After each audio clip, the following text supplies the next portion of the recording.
I call it Dying for Status, How Social Standing Affects Health and Longevity. There's a great deal of interest worldwide in the fact that poverty is bad. And amongst the reasons why poverty is bad, it's bad for health. This is not primarily the subject of my lecture. I'm interested in the social gradient in health. And I can illustrate this with the first Whitehall study of British civil servants. Now, these are people in stable employment, none of whom is poor by the usual sense of the word. And yet you see this remarkable gradient. If one is the average for the whole population, the administrators, the top rank of the civil service, have about half the average mortality. The professional and executive grades, who are the next level down in the hierarchy, have about 20% lower than average mortality. The clerical officers, about 40% higher. And the office support grades, the messengers, the paper keepers, the doorkeepers, etc., have about twice. So at age 40 to 64, there's a fourfold difference in mortality between top and bottom for people in stable white-collar jobs. So this is not the poorest of society, and it's not the richest of society, and yet we see this remarkable social gradient, and we see it at every age. This is age 70 to 89. The relative difference is somewhat smaller at the oldest age, but of course the absolute difference is bigger. And if we look at the size of it, it's not just a British phenomenon. When we first published on Whitehall, people said, the British, what do you expect from the British, the class system? This is the United States. And at the ends of the spectrum, there's a 33-year gap in male life expectancy between Asians in Westchester County, life expectancy 89, and American Indians in South Dakota, life expectancy 56. Now you might say, well, they're very unusual groups. American Indians, Asians in Westchester County, the richest county in the United States. So let's take a more generalizable phenomenon. Let's go to the nation's capital, Washington, D.C. And if you take the metro from the southeast of downtown Washington to Montgomery County, Maryland, in the suburbs, a distance of about 14 miles, for each mile traveled, life expectancy rises about a year and a half. This is the most life-enhancing journey in the world. There's a 20-year gap between poor blacks at one end of the journey, male life expectancy 57, and rich whites at the other. So these are all people living in and around Washington, D.C. So these are staggering differences at the end of the spectrum, but it is a gradient. The higher you are in the hierarchy, the lower the risk and the greater the life expectancy. And the ends of that spectrum are staggering. This is for young people. Probability of survival from age 15 to 65 years among U.S. blacks and whites. The average for U.S. whites is 77%. So there's a 77% probability, on average, that a 15-year-old will reach 65 amongst males.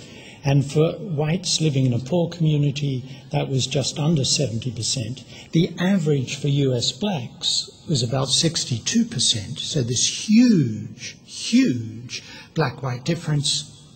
And in a poor community in Harlem, in New York, the probability of a 15-year-old man reaching 65 was 37% in the world's richest country. So these inequalities in health amongst great riches are enormous. And the question is, how do we understand them? I hasten to add that we don't see them only in the United States. Glasgow in Scotland, this is male life expectancy, a deprived area of Glasgow, life expectancy 65, which puts it behind Nicaragua, Ecuador, El Salvador, Honduras, Poland, Bulgaria, the UK average, Belgium, the affluent area of Glasgow has a 12-year longer life expectancy. So within one city in Scotland, this 12-year difference.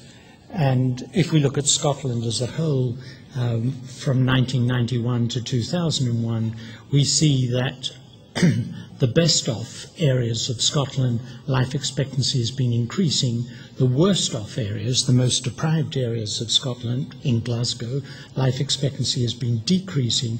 So the gap between the best and the worst has increased to nearly 14 years in 2001. So these are really very big differences, and they can't be explained by poverty in the usual sense. When we think of poverty, we tend to think of lack of access to clean water, lack of access to adequate nutrition, infant and child mortality. This is adult mortality, and it's not due to poverty in the usual sense.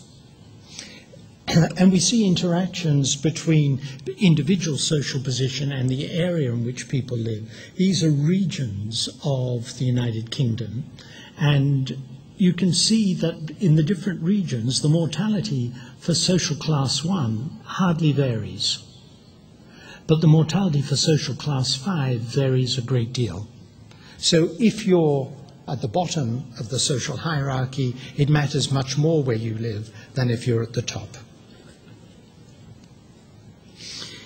Even in egalitarian Sweden, we see this same phenomenon. This is from a national sample based on the census of Sweden, and you can see that people with a doctorate have lower mortality. This is men aged 64.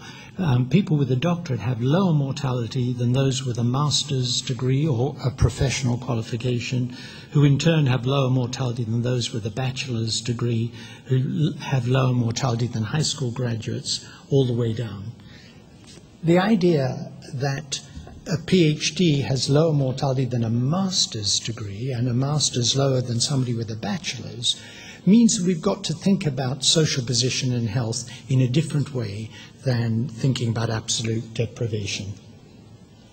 So, explanations. The first that's worth thinking about is where you came from, and the importance of early life, and indeed could it be health selection. I'll come to what I mean by that in a moment. Let's start with early life, the idea that what happens early in life has a powerful impact on health and disease in later life. This is from our second Whitehall study of civil servants, the Whitehall 2 study of British civil servants, and is looking at CHD death and incidence of myocardial infarction in a 10-year period by employment grade and height.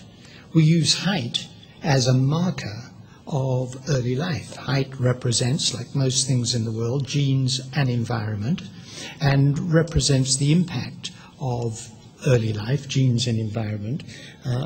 And what we see is that for tall, middle, short, short people have higher incidence of coronary disease, independent of adult grade of employment. So it suggests that whatever height is correlated with, whatever height is a marker for, seems to increase risk of coronary disease. Independent of that, this is employment grade, so that's adult social position, and you can see that for the same height, those of lower grade have higher mortality than those of higher grade. So it seems like there are circumstances from early life that are important, but also adult social position is of crucial importance.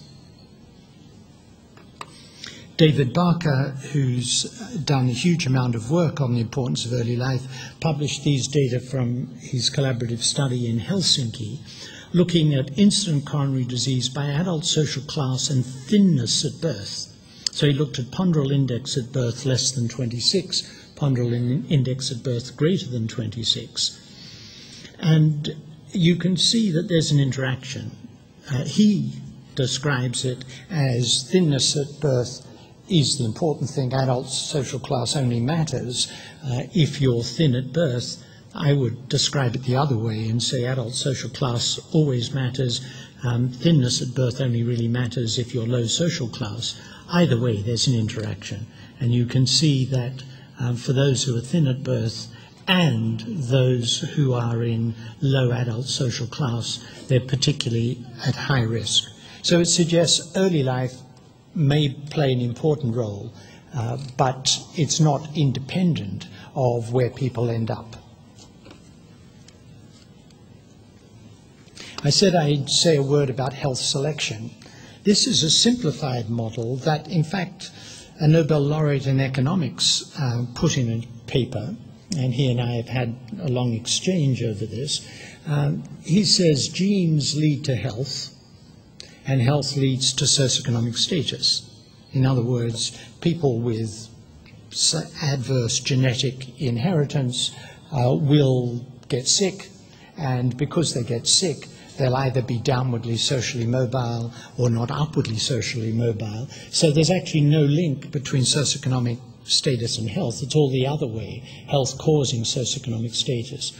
Or the other possibility is that your genetic profile determines your health, your genetic profile determines your